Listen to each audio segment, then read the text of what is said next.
Buenas noches. Hemos subtitulado el programa de hoy Ser o no ser para una mejor comprensión del tema que vamos a tratar.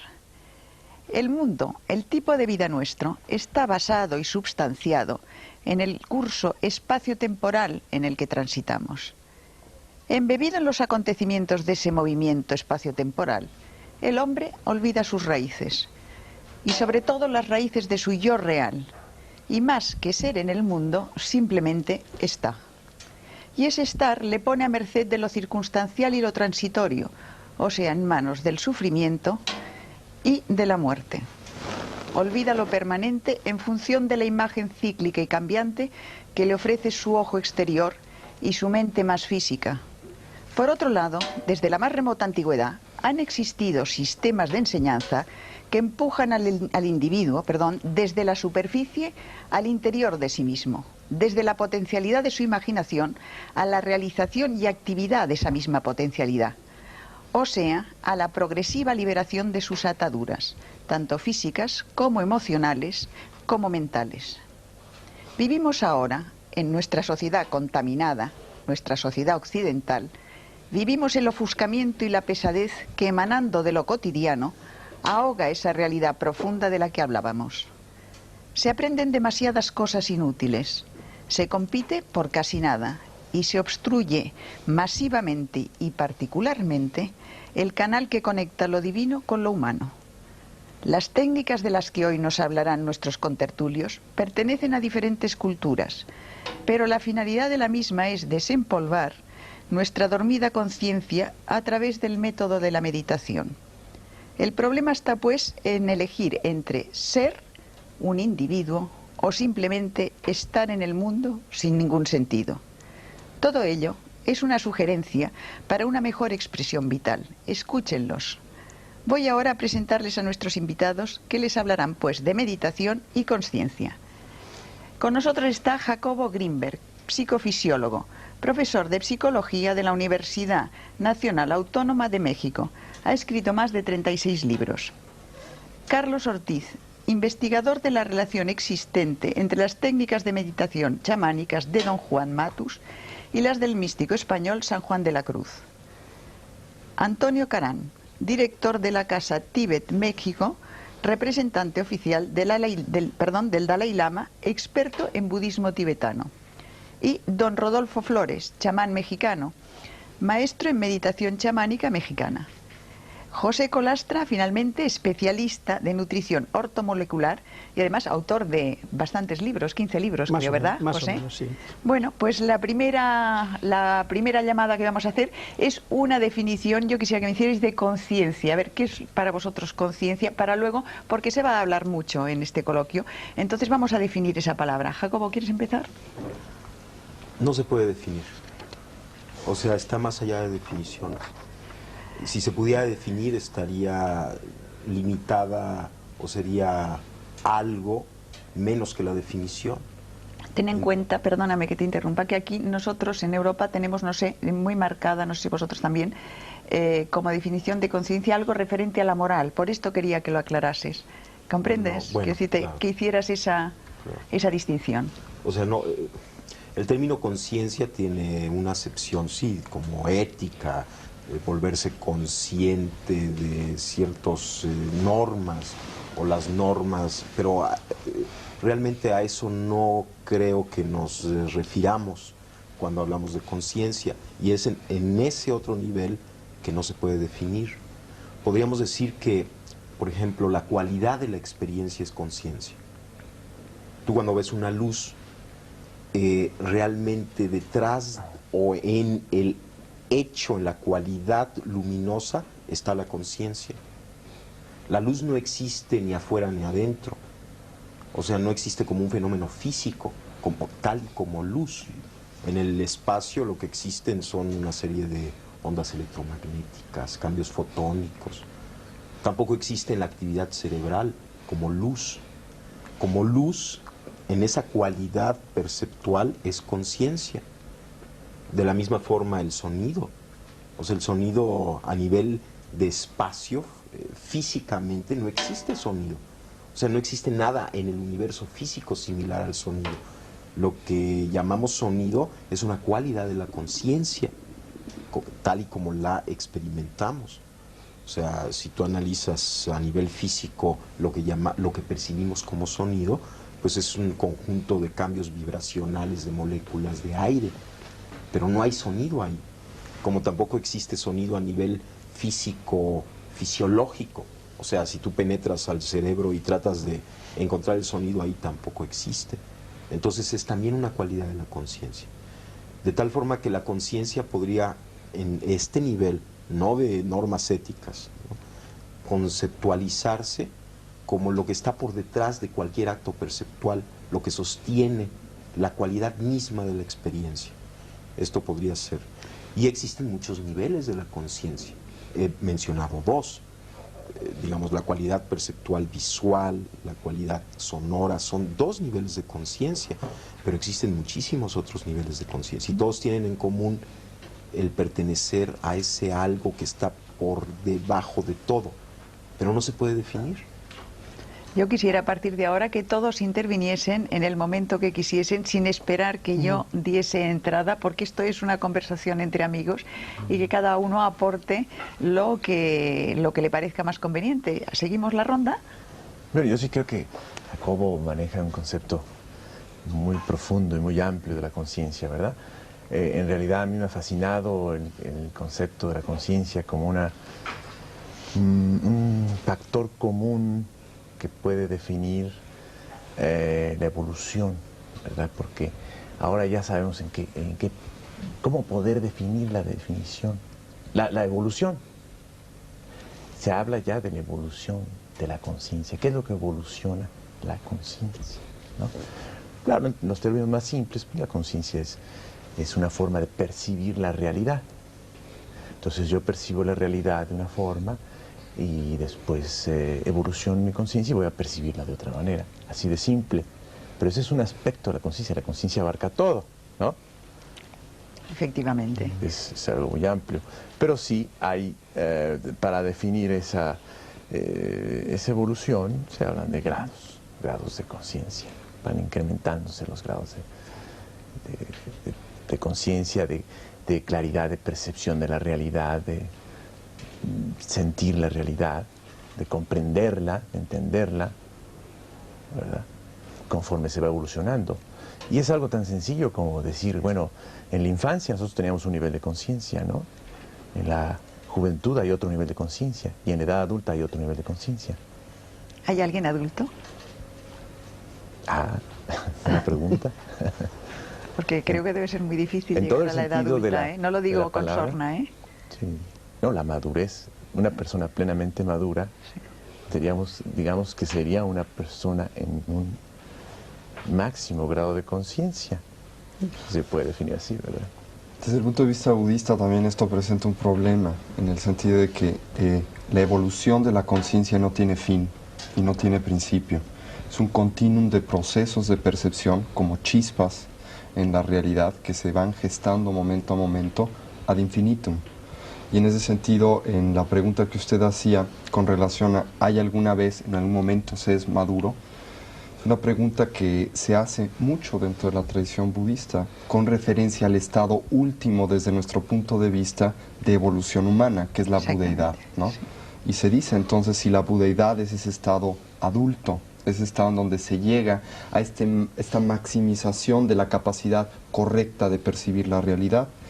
Y los budistas, los textos clásicos tibetanos y la tradición oral tibetana, dice que no, que este proceso de budeidad, en el momento en que se lleva a esta completa y pura estado de unificación perceptual, es solamente el principio de otro nuevo proceso.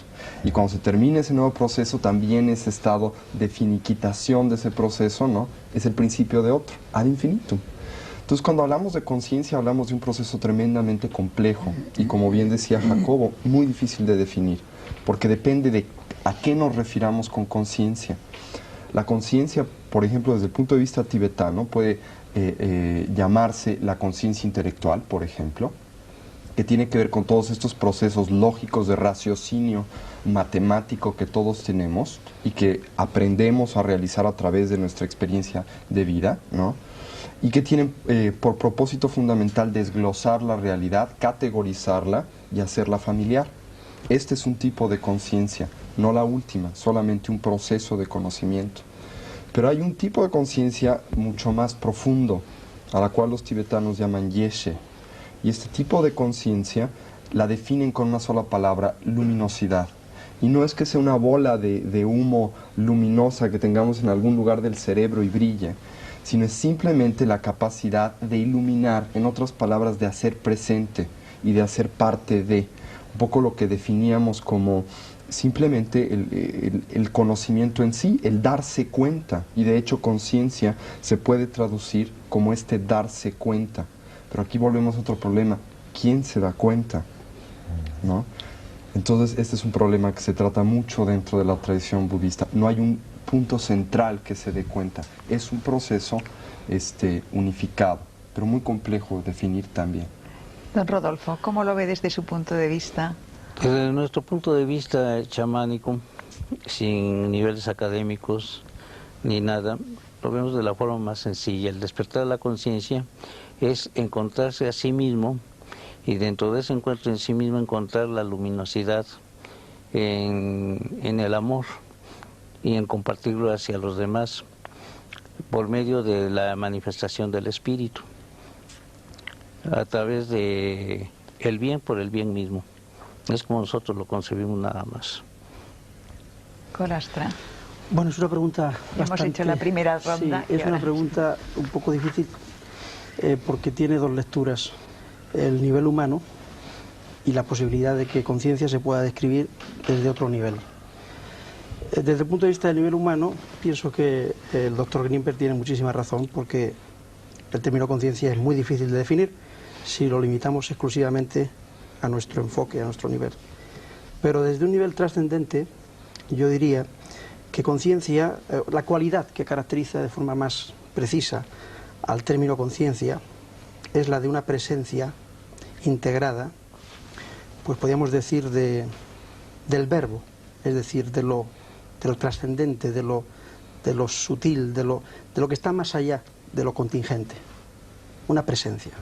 Esa presencia se puede caracterizar pues por muchas cualidades y por muchos enfoques, pero en realidad es como si existiesen una serie de canales o de conductos a través de los cuales ese algo que también Carlos mencionaba, ese algo detrás percibe.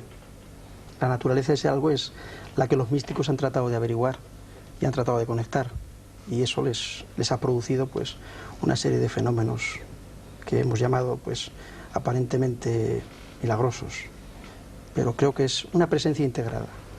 Vamos a ver, me gustaría que cada uno de vosotros nos contaseis los sistemas que habéis aprendido o que practicáis para ese desarrollo de la conciencia, la metodología un poco, para que la gente sepa que hay diversos caminos y que incluso cada uno pueda escoger, digamos, que la sugerencia que vosotros lanzáis. ¿Quieres hablar tú, Jacobo? ¿Cómo no? Bueno, yo la técnica de meditación que más me gusta es la observación, porque el observador puede observarlo todo. O sea, todo el conjunto de cambios que ocurren, todas las modificaciones, todos los pues la infinita variedad de experiencias, todas ellas se pueden observar, y por lo tanto el observador es el que unifica. De tal forma que cuando tú aprendes a observar y cuando tú observas cualquiera de estos cambios desde esa referencia, el hecho mismo de poderlos observar te empieza a integrar. Por ejemplo, uno puede sentirse muy confuso o muy nervioso, ¿no?, en cierto momento. Bueno, uno, si recordara que puede observar el estado de confusión, el mismo instante en el que uno observa la confusión, se coloca en el punto de integración fuera de la confusión. Porque ¿quién es el que observa la confusión? Pues no puede ser nadie dentro de la confusión.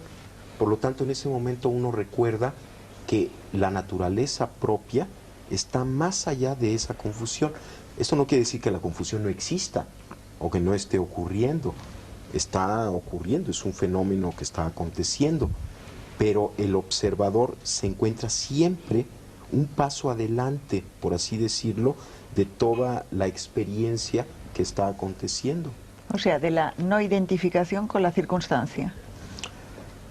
Yo creo que es un poco más complejo que la no identificación, porque en cierto momento uno se da cuenta que todo lo que sucede es parte de la identidad. Esto es, parecería como que hay un proceso intermedio de no identificación, en donde la observación es para mí la técnica más extraordinaria, porque, digamos, es como la evidencia fehaciente, clara, de que siempre en nosotros existe algo trascendente, sin ideología. O sea, no necesitas acudir a ninguna ideología, sino que está allí siempre, todo lo puedes observar.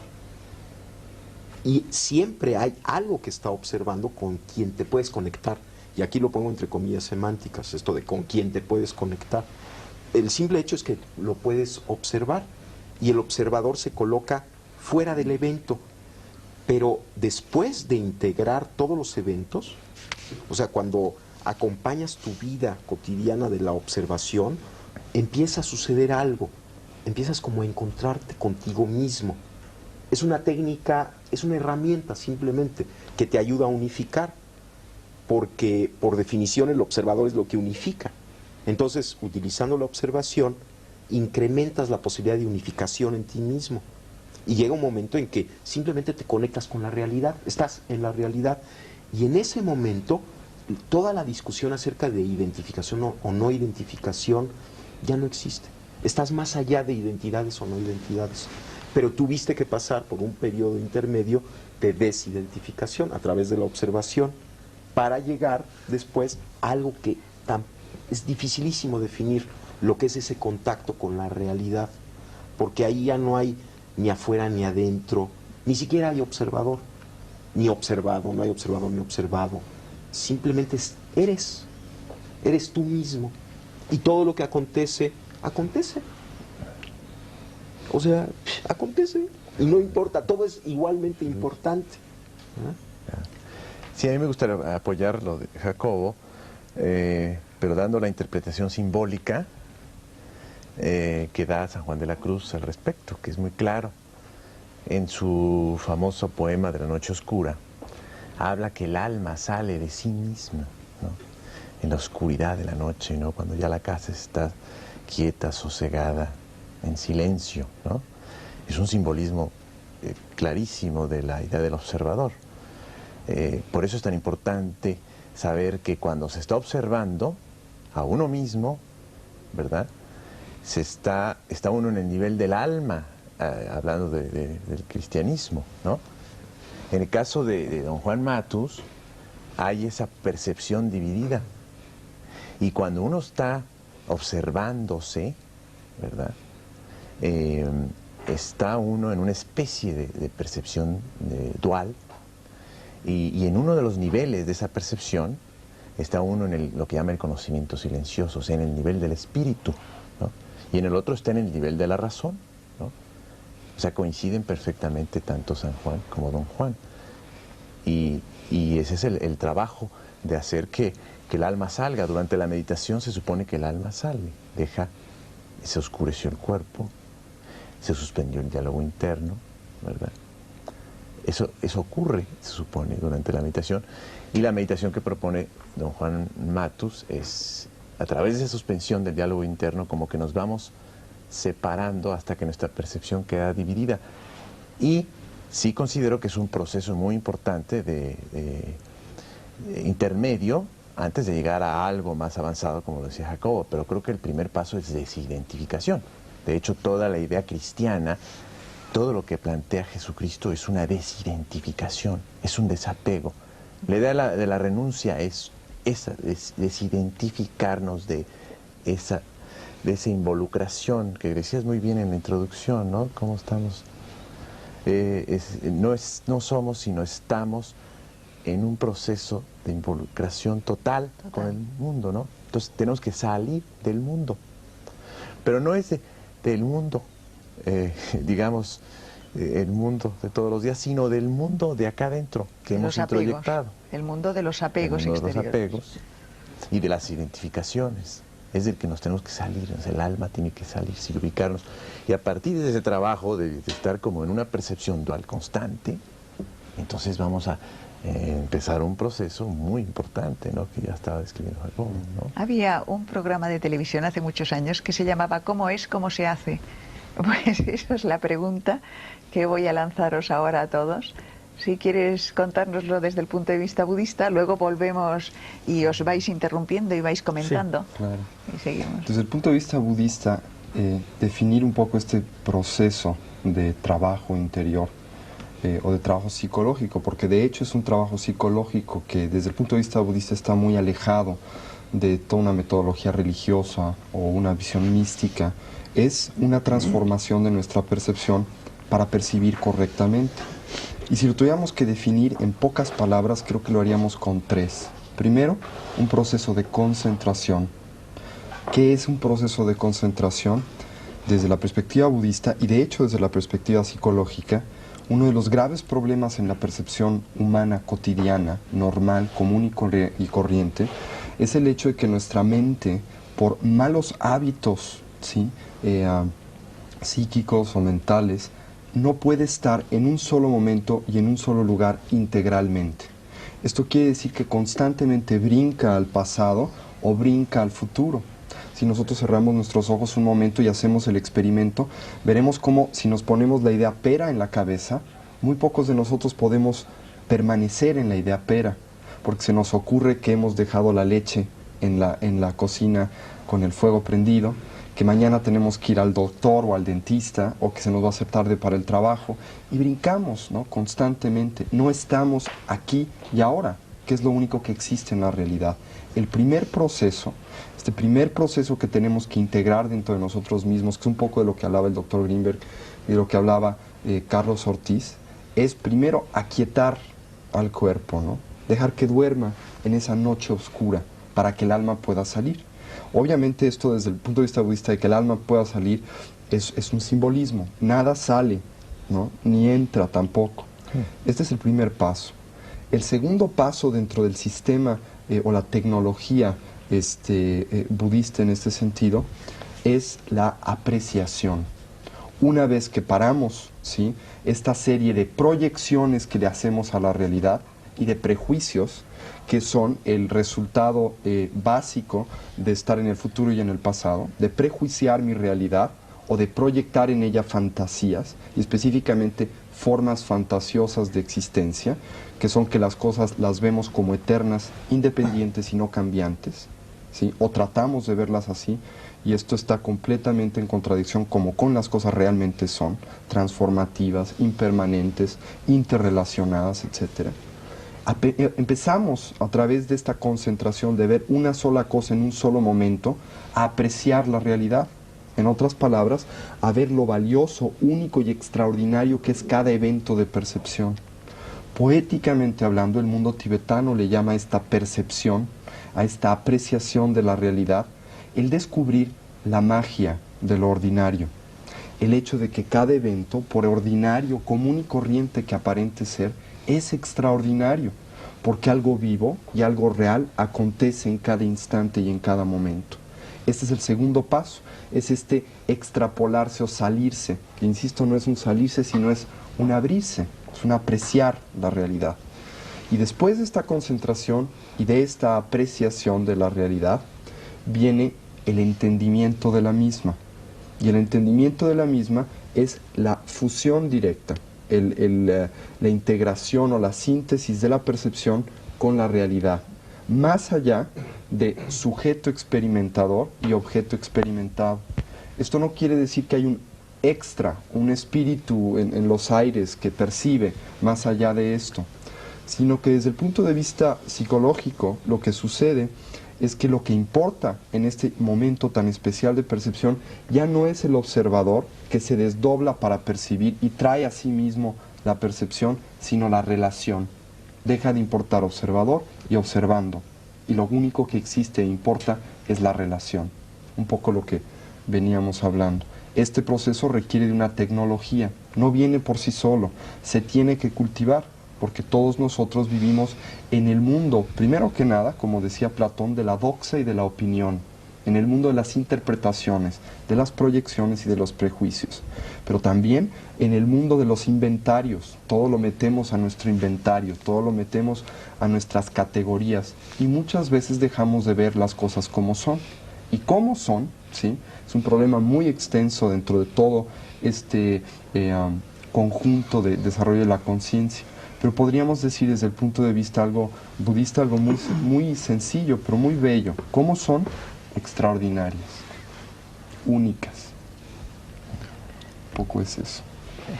Don Rodolfo. Pues estoy de acuerdo con las tres personas anteriores, Jacobo, Carlitos y Marco.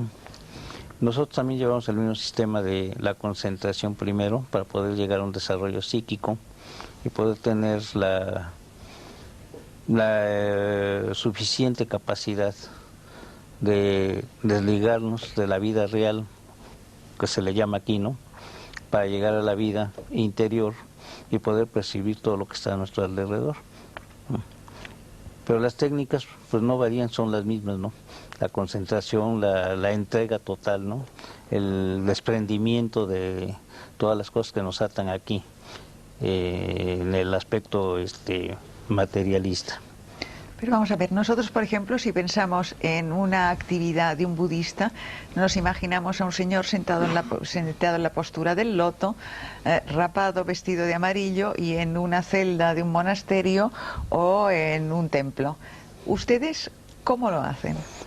Nosotros lo hacemos de la forma más sencilla y simple, ¿no? Nosotros podemos hacer nuestra concentración en cualquier lugar, siempre y cuando saneemos primero el ambiente, ¿no? Sanear el ambiente es decir, pues, quitar todo, evitar todo tipo de vibraciones negativas, ¿no? Pero lo único que tenemos que hacer es sentarnos, concentrarnos y recibir esa energía que nos da la capacidad de la percepción o del acecho, como decía aquí Jacobo, ¿no? Creo yo que es de lo más simple, ¿no?, que pues hemos heredado por el tradicionalismo, por lo que sea, ¿no? Pero pienso yo que también es la capacidad del individuo en el entregarse, en el darse, ¿no?, para poder recibir eso. Yo quisiera añadir una cosa antes, que creo que es un poco importante en la tradición budista. Nosotros generalmente cuando hablamos de budismo, muchos sí nos imaginamos a gente rapada en un monasterio meditando, ¿no? Esto es una imagen correcta desde cierto punto de vista, puesto que esto hacen los monjes budistas, pero estrecha, porque no es solamente eso lo que hacen. La meditación, primero que nada, este proceso de desarrollo de la conciencia de atención, primero que nada requiere una técnica que nos permita entrar en el mundo de la concentración. Para entrar en este mundo de la concentración tenemos que tener un laboratorio controlado. No podemos hacer un experimento a grandes planos si primero no lo hemos controlado en medios controlados de laboratorio. En otras palabras, nos tenemos que salir un poco del mundo discursivo, del mundo de ruido, del mundo de las presiones, del estrés, a un ambiente controlado. Segundo, tenemos que simplemente sentarnos. Yo disiento. ¿Tú disientes? Sí. No necesariamente pienso que debe ser un ambiente controlado. Desde el punto de vista budista se tiene que empezar así. Por eso es lo que se tiene que empezar así, porque si no se empieza en un ambiente controlado, son muy contadas las personas que tienen la capacidad de trascender este diálogo interior. Es muy fácil decir desde el punto de vista budista, bueno, concentrarse es nada más pensar en una cosa. Pero ¿cuántas gentes que dicen tener concentración pueden realmente fijarse en una sola cosa en un solo momento, a pesar de decir que están concentrados? Esta concentración trasciende el nada más tener una concentración para estudiar bien. Es una concentración mucho más profunda y técnicamente se define de una manera especial, pero es el principio. Después de que se ha logrado algún resultado en esto, entonces la meditación se convierte en lo que se llama meditación en acción. En otras palabras, que ya podemos ser conscientes en todo momento del día y en todo lugar, nos podemos dejar crecer el pelo, podemos salir del monasterio, ¿sí? Y estar consciente hasta de que la mosca vuela, pero Perdona, primero tenemos que empezar. Déjame Sí. que le tú estás diciendo que para empezar esas técnicas hay que retirarse del mundo, o se pueden hacer esas técnicas en medio de la Plaza Roja de Moscú, quiero decir. Para empezar estas técnicas, uno se tiene que retirar de su diálogo interior. Pero no del mundo. No necesariamente. Pero lo más momentáneamente. sencillo, lo más sencillo, lo más útil es hacerlo, ¿no? Si estamos en medio de la Plaza Roja y somos guardias y nos están dando órdenes, es muy difícil que tengamos el tiempo, la conciencia de hacerlo. No imposible, y hay técnicas para hacerlo dentro del budismo, pero es difícil. El budismo es un sistema tremendamente realista. Entonces dice, ¿no? Es muy fácil andar en bicicleta, pero si ustedes no primero aprenden con 2 rueditas, luego le quitan otra y luego el padre lleva la bicicleta, pues sí, habrá alguien que pueda andar a la primera, pero será el 1%. Sin embargo, hay muchas más vías aparte del budismo. Sí, La vía chamánica es una de ellas, ¿no? La que tú Y otras vías, ¿no? crees. Yo creo que la conciencia es una paradoja. Es una paradoja verdaderamente iluminadora, porque el observar la realidad y ser consciente al mismo tiempo de los propios procesos internos puede llegar a clarificarnos el horizonte. ¿Cuántas personas encuentran un fenómeno, por ejemplo, tan esquivo de investigar, precisamente de crear condiciones de laboratorio o de control, como decía Antonio, en el fenómeno de la sincronicidad, que ya estudió Gustav Jung? Es decir, hay como una especie de camino de doble vía. Por una parte hay una observación de lo exterior y por otra parte otra observación de lo interior. ¿Cuántas veces un sueño, una visión onírica, nos plantea una imagen que después se refleja en el exterior? Y nos confirma que el exterior y el interior son la misma cosa. Entonces, yo pienso que el fenómeno o el intento de llegar a una trascendencia y a un desarrollo de la conciencia está basado precisamente en la observación y la comprensión y la aceptación de esa paradoja. Y el saber que podemos situarnos en la percepción exterior y en la percepción interior. Y el saber también que, en definitiva, en un nivel trascendente son la misma cosa. Entonces, si partimos de esa base, y sobre todo en el aspecto de la educación, en la cual Jacobo es un experto en el tema de trabajo con niños, nos damos cuenta de que, pues simplemente se trata de educar la observación, de saber qué es lo que vemos y qué es lo que ve dentro de nosotros. ¿Tú practicas alguna técnica especial? Sí, yo utilizo, en el tema meditación, utilizo la meditación con cristales de cuarzo, porque pienso precisamente que una forma muy fácil de desarrollar ese tipo de contacto es la observación del nexo que hay, de la unión real, de la red que es la que está formada entre el ser humano concreto y todo lo que le rodea, el continuo que le rodea. Jacobo, te hemos dejado antes a mitad, a vosotros dos os hemos dejado a mitad de contar vuestra propia interpretación, vuestra propia actividad dentro de este tema. Bueno, yo creo que... no sé cómo decir lo que estoy sintiendo o lo que estoy pensando. Yo pienso que hay que encontrarse a uno mismo. Y en esto estoy totalmente de acuerdo con don Rodolfo. Y en este encontrarse a uno mismo, todo adquiere significado. Y entonces, tanto lo que sucede en el mundo como lo que sucede dentro de nosotros es integrado, es parte ya de un encuentro, se ve desde ahí. Es delicioso el momento en el que uno pierde todo concepto y toda preconcepción y todo aparece fresco y todo es nuevo. Y esta observación de momento a momento, como decía Tony, acontece. Pero hay algo que está detrás de esta percepción y que yo no puedo pensar que no exista. Y es uno mismo, que no es el ego. No, es el sí mismo que diría Ibn Arabi o sí, es el sí los mismo, místicos estos. que está más allá de más todos allá, los eventos cambiantes. Es algo que uno tiene que encontrarlo y también es muy difícil definirlo, pero tiene que haber ello, porque si no hay eso, entonces no hay significado. Y yo pienso que el significado es muy importante. Y tampoco me estoy refiriendo a un significado lineal o restringido. Pero yo indiscretamente te preguntaba cómo lo haces, qué técnica usas. Mira, ¿Qué es lo que quería saber claro. de que los que faltabais ahora para...? Mira, yo la técnica que utilizo consiste en una primera fase, te sientas, cierras los ojos y empiezas a observar tu respiración. Empiezas a observar tu respiración y van a aparecer pensamientos, van a aparecer sensaciones, no las reprimes. Por ejemplo, si aparece un pensamiento, pues lo dejas pasar y vuelves a tu respiración. Aparece otro pensamiento, lo dejas pasar, lo observas cómo nace y muere y vuelves a tu respiración. Que por cierto es una técnica común con el budismo, es exactamente lo que se hace en un primer nivel en el budismo, igual. Esto como que te prepara porque en una primera fase tienes que aprender a concentrarte, tienes que aprender a centrar tu atención, tienes que limpiar tu mente. Y la forma de limpiar la mente no es peleándose en contra de la mente, ni es, no la puedes quitar, no hay forma de quitarla.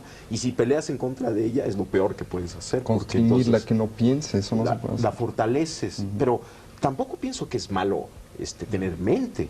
No. Hombre, es necesario tener un entendimiento, es maravilloso, porque sería desastroso quedarnos sin esta parte. Sí, pero trascender un nivel.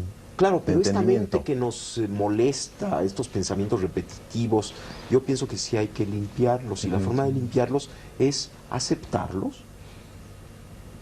Paradójicamente es aceptarlos y dejarlos pasar y dejar que afloren y que afloren y que afloren hasta que llega un momento en el que empiezan a calmarse.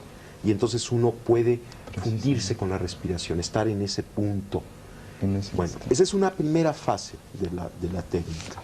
Una segunda fase consiste en empezar, por ejemplo, a observar tus pensamientos, tu cuerpo, tus sensaciones, unificar tu cuerpo, recorrer tu cuerpo, observar parte por parte, ir sintiendo, aceptando, sin pelearte en contra de tu cuerpo, sin juzgarlo, sin analizarlo, sino simplemente, por ejemplo, después de que estás en esta respiración ya concentrada, empiezas a sentir la parte alta de tu cabeza, las sensaciones táctiles, las sensaciones de la superficie. Después empiezas a sentir cada parte de tu cuerpo, vas como bañándolo, recorriéndolo poco a poco, hasta que llega un momento en que puedes observar tu cuerpo como una unidad. Es como recuperar tu imagen corporal. Entonces observas tu cuerpo, estás de testigo de tu cuerpo al mismo tiempo que sintiéndolo. Cuando logras hacer esto, el budismo, porque es una técnica budista, se llama vipassana, es una forma muy extraordinaria de curarse, de limpiarse, además de colocarse en el punto de observación en donde puedes percibir todo tu cuerpo como una unidad. Estás aceptando todo lo que sucede ahí, pero estás en una posición trascendente con respecto al mismo. Exactamente. El siguiente paso es empezar, en la técnica que yo practico, es empezar a activar una percepción simultánea, de tal forma que percibes todo tu cuerpo, con todas sus sensaciones corporales, y simultáneamente tu respiración. Exactamente. El siguiente paso implica, por ejemplo, poner atención a tus pensamientos. Entonces, percibes tus pensamientos, qué pensamientos hay, qué relaciones hay entre un pensamiento y otro, qué redes de pensamientos acontecen, y las percibes con la misma actitud que percibiste tu respiración y tu cuerpo, sin juicios, sin análisis, aceptando todos los pensamientos que acontezcan, pero colocándote de testigo de los mismos. Estás al mismo tiempo sintiendo, viviendo tus pensamientos, pero en el punto de trascendencia con respecto a ellos. La siguiente fase implica observar simultáneamente tu cuerpo, tu respiración y todos tus procesos mentales. Una observación simultánea. Bueno, una vez que acabas esto, que puedes realizar esta observación simultánea, empiezas a poner atención a tus emociones. ¿Qué cambios emocionales hay? cuáles son los tonos emocionales, la luminosidad emocional, las cualidades de la emoción, y observas tus emociones con la misma actitud con la que observaste tus pensamientos, tu cuerpo y tu respiración. Cuando logras esta observación de tus emociones, observas simultáneamente tu respiración, tu cuerpo, tus pensamientos y tus emociones.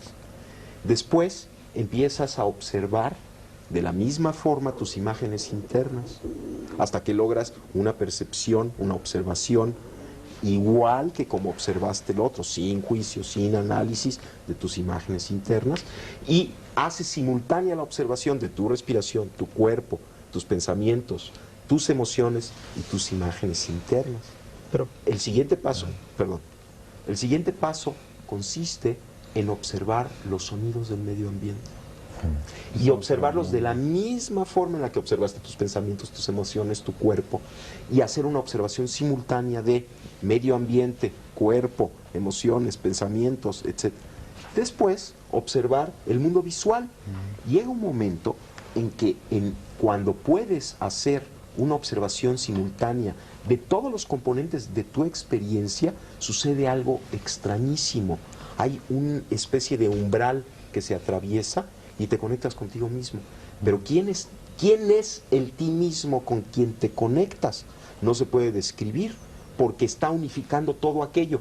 De alguna manera, la técnica de incorporar observación a la observación y de hacerla simultánea te hace llegar a un umbral en donde todas las concepciones que tenías de ti mismo desaparecen y te conectas con algo que está más allá de esas concepciones, pero mucho más cerca de ti mismo que nunca antes. Y te das cuenta además que ese ti mismo es inseparable de la totalidad. ¿Y qué es la Pero totalidad? ¿Y qué es la totalidad? todo eso son condiciones de laboratorio, Exactamente. condiciones de control. Yo voy más allá, que son válidas y perfectamente útiles, pero yo voy más allá. Es que la conciencia se puede buscar también en la observación diaria de cualquier evento que a nosotros nos sucede. Pero perdón, es exactamente lo mismo. Sí. Bueno, en el sí. momento en que logras la observación Ujú. del mundo visual, del mundo auditivo, de tu cuerpo, Entonces, estás puedes en integrar. cualquier lugar, en cualquier situación, y estás observándolo desde el mismo punto de referencia. consciente. Lo único que, No es lo único condiciones de que se laboratorio. dice es que si no hay un proceso previo de capacidad de atender, entonces en lugar de atender, en lugar de observar, nos estamos yendo con las cosas. Un poco lo que decía Jacobo para profundizar nada más una cosita. Yo diría que más bien de lo que se trata es de trabajar sobre el tema educativo, Sí, porque claro. me parece que el niño tiene la frescura suficiente, la capacidad suficiente en un sistema educativo idóneo para ver todo esto como una cosa totalmente natural. De acuerdo. La forma en la que el niño percibe la realidad es totalmente instantánea y directa. Entonces estamos hablando y estamos dando la sensación o la imagen de que necesitamos este proceso.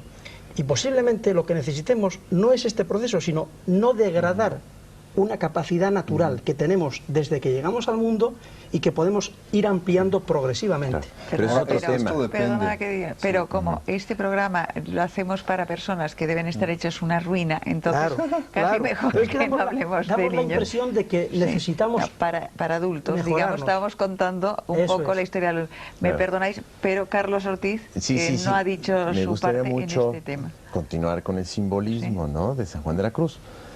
Es importante aclarar que en ese proceso de separación estamos hablando de todo, del desapego, de la desidentificación. Para poder observar está uno desapegándose, salir de uno mismo, ¿no? Dice San Juan de la Cruz en su poema. Para eso hay que hacer la noche oscura del sentido, es decir, de los sentidos, de las emociones Que tranquiliza. que se da en la meditación.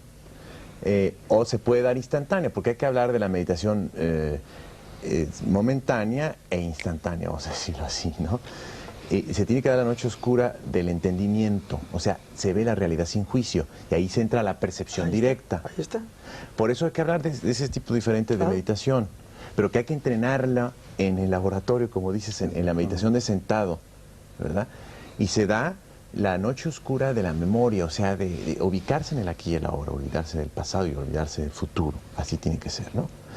Y también la noche oscura de la voluntad, en cuanto a esa suspensión momentánea de esa voluntad reactiva, ¿verdad?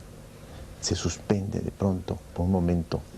Entonces, ya nos ubicamos en dos tipos de meditación, una que es de sentados, ¿verdad?, donde se nos va a facilitar ese entrenamiento de ¿qué? De hacer noche oscura, de todo nuestro cuerpo y mente, para podernos salir, es decir, desapegarnos.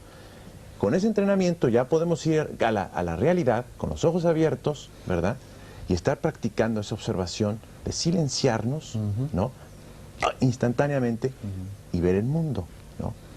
Ahora, Don Rodolfo, yo quería preguntarle, ¿tiene usted más facilidad que la gente que estamos educados en esta vorágine occidental e intelectual, digamos, que el resto? Usted y personas como usted. Bueno, en el aspecto de la meditación no lo hacemos nosotros tan complicado ni nada, ¿no? Es una forma sencilla y natural. Perdone, pero es que a lo mejor usted no lo necesita. Es que hay un fin en el que sigue el chamán, desde un principio, ¿no?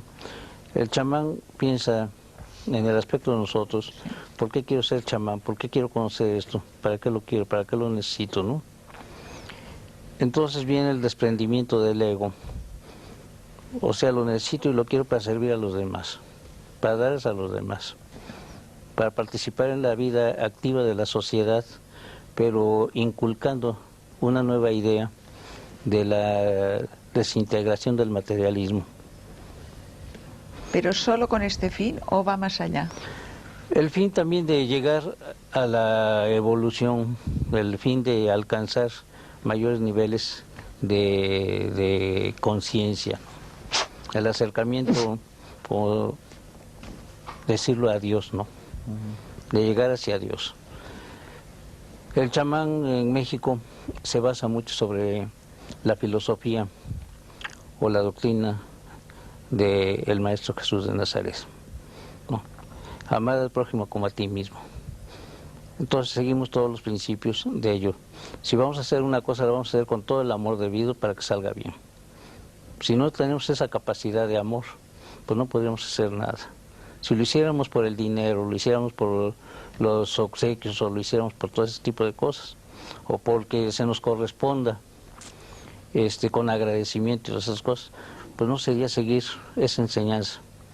Entonces lo hacemos con el fin de alcanzar el tesoro propio de la satisfacción de dar por dar. ¿Son ustedes capaces de acelerar la práctica de otra persona? Pues todo depende también de la persona que quiera recibir este tipo de enseñanza, ¿no? Pudiéramos decirle. Ninguno de nosotros somos maestros. Todos siempre estamos aprendiendo de todos. Yo estoy aprendiendo mucho de ellos. Pero en diferentes grados. Pues digo, siempre yo me considero siempre un discípulo de todos mis amigos, de todas las personas con las que trato. Él ha tocado un tema importantísimo que no podemos que no podemos soslayar, es el tema del amor. Hablamos de conciencia, pero conciencia sin amor o con amor. Es que si no hay amor, si nos limitamos solamente a definir la conciencia como una cualidad perceptual o como una cualidad de testimonio atestiguadora, estamos dejando atrás o estamos olvidándonos de algo que es fundamental. es que la verdadera conciencia requiere amor. O sea, desde el punto de vista budista, cuando hablamos de amor, hablamos de la motivación. ¿Qué es lo que motiva al guerrero espiritual, al bodhisattva, ¿no?, a actuar en el mundo? Lo motiva el poderse relacionar con él. Pero aquí hay algo muy importante desde el punto de vista de la tradición budista, que la motivación es fundamental, el querer ayudar, el querer aportar nuestro conocimiento en pro o en beneficio del prójimo. Esto es fundamental.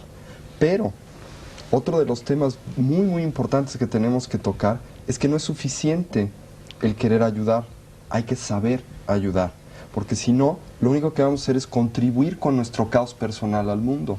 O sea, mucha gente quiere ayudar, pero muchas veces interpretamos ayudar como el imponer nuestros sistemas, nuestras resoluciones, nuestras soluciones al prójimo, cuando pueden ser completamente erróneas para él. Y esto es muy importante. Por eso la conciencia, como decía José, es fundamental para el amor. Y el amor es fundamental para la conciencia. O sea, son hay algo- que conocer para amar. Hay que conocer para amar y hay que amar para conocer. Y este amar para conocer es lo que el budismo narra en el hecho de que nuestra realidad no existe como cosas, entidades, sustancias o eventos aislados, sino que todo en la realidad está interconectado. Esto es obvio, no es descubrir el hilo negro. Es el hecho de que si estamos aquí es porque hay unas cámaras, unos operadores de las cámaras, hay un auditorio, está usted que conduce el programa, en fin, hay miles de casos y circunstancias que hacen posible el hecho de que las personas que nos están viendo nos puedan ver. Entonces, lo que yo hago en este estudio afecta a millones de personas, pero al mismo tiempo lo que ellos piensan de este programa afecta a este programa, ¿no?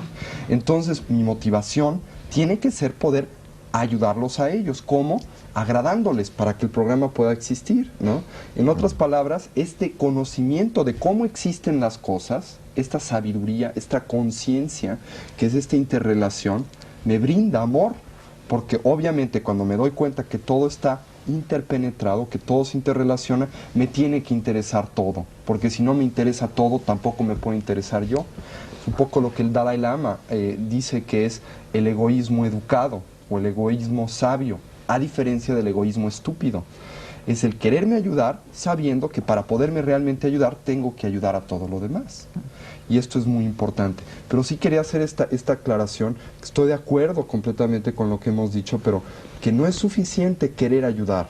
Hay que saber ayudar, porque si no, se corre muchas veces el peligro de, a la manera, por ejemplo, medio oriental, de querer imponer al infiel lo que está bien, porque esto lo va a liberar, ¿no?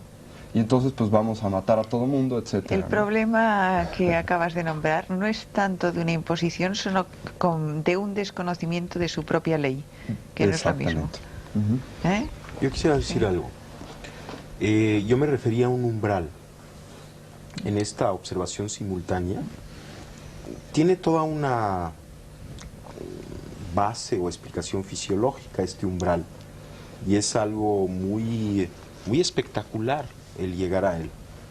Porque cuando se llega a él hay un cambio en el sentido de que ya no se quiere, y aquí un poquito difiero de lo que acaban de decir mis compañeros, ya no se quiere ayudar o no ayudar, ya no se acompaña la conciencia del amor, sino que se vuelve lo mismo. Pero esto ya es O un sea, paso no hay- muy no hay- evolucionado. No hay ni conciencia ni amor, simplemente hay esta realidad. El ser. Ajá, Pero aquí ya y hablas es de todo fútbol. amoroso, Sí. no tiene una Sí. cualidad de amor añadida, sino que es lo mismo. Pero ahí estás hablando ya de la iluminación en sí. Antes de la iluminación, para partir y poder llegar a este proceso, tiene que haber la conciencia de amor. Yo creo que nos O sea, hemos dejado, perdóname, a Carlos Ortiz, que no nos ha acabado de contar exactamente cuál era su técnica y su método, que eso sí también más nos o menos le he interesa. dicho. En pocas palabras, la noche oscura de San Juan de la Cruz, la noche activa, ¿verdad? La noche activa, es suspender el diálogo interno. Simplemente. Simplemente suspender el diálogo interno, suspensión de procesos intelectuales, incluso emocionales, ¿no? Y si suspendemos el diálogo interno, digamos como que nos vamos separando, vamos a tratar de explicarlo, Pero ¿no? en cualquier sitio, en cualquier momento, De todo. o se necesita un lugar específico, como decía antes Tony. El hacerlo en un lugar específico va a reforzar esa posibilidad. Pero hay que comprender que lo importante es ya sacarlo a la acción, ¿no? A veces se olvida eso. Ocurre mucho que se mediten sentado, pero Se después deshace. el diálogo interno empieza.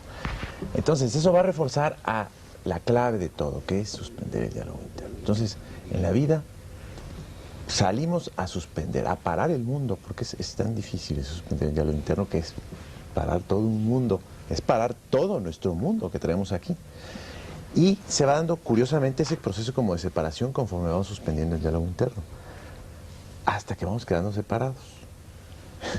Es decir, ya después estamos ya observando. Al observar, paramos el diálogo interno, hacemos noche oscura, ¿no? Y hasta que ya nos quedamos en los dos, por decirlo de alguna manera. ¿Qué significa eso? En el momento en que uno ya está trabajando la meditación constantemente y está consciente de todo lo que está ocurriendo. ¿Eh? ¿Qué ocurre allí? ya desde que empieza a suspender el mundo, el diálogo interno, esa mecanicidad de nuestros pensamientos y nuestras acciones, se empieza el ver, que es la contemplación en el místico.